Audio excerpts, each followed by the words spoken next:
Beharrezkoa zela, obserbatorio hau gure egitea, izango zela politika publikak egiteko eta hori konpromisoa bete egin dugu. Bera da Euskal Herriko Unibertsitateko historia eta irakaslea, eta berak egin duzue idazteko eta holan gutxienez izango dugu irudi bat nola gauzen informatiboan en Bizkaia. Para nosotros es muy importante convocar hoy este observatorio de personas mayores de Bizkaia. Estamos al año de hacer compromiso cumplido, y en este observatorio después la rueda de prensa tiene mucho que ver con esto, porque lo que queremos es diseñar a la población vizcaína, decirles cómo estamos, efectivamente, y que nos van a dar una imagen de cuál es la situación que tenemos hoy en Vizcaya. Los puntos débiles y los puntos fuertes de Vizcaya dentro de este índice, una imagen homologable y comparable entre diferentes países, primero de Europa 28. Bizkaiko sartze aktiboaren indizearen berri emoteko deitu zaituegu. Indize hori kalkulatzeko Europako beste herrialdiekin alderatu gara. Ariketa hori guztiz inportantea da. Adineko pertsonentzako politikak planifikatzen lagunduko duzkuelako.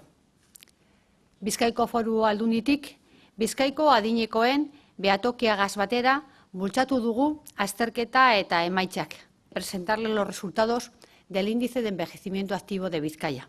Y cuando hablamos de índice de envejecimiento activo, estamos hablando de un indicador internacional elaborado conjuntamente por la Comisión Europea y Naciones Unidas y que es una herramienta para el diagnóstico y la monitorización del envejecimiento activo entre la población mayor, que pretende ayudar a la formulación de políticas públicas y favorecer la toma de decisiones basadas en el conocimiento de la situación de esta población que se encaminen a mejorar su calidad de vida.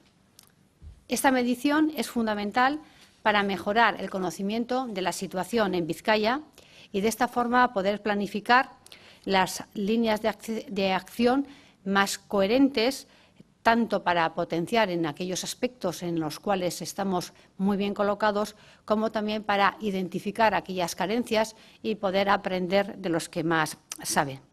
Decirles también que esta medición se ha llevado a cabo por la Universidad del País Vasco y precisamente este pasado mes de noviembre, miembros de la universidad, juntamente con miembros de la Diputación, presentaron los resultados que hoy les vamos a presentar a todos ustedes pues de estos índices y lo presentaron en Bruselas ante el grupo de expertos que lidera este índice de envejecimiento activo.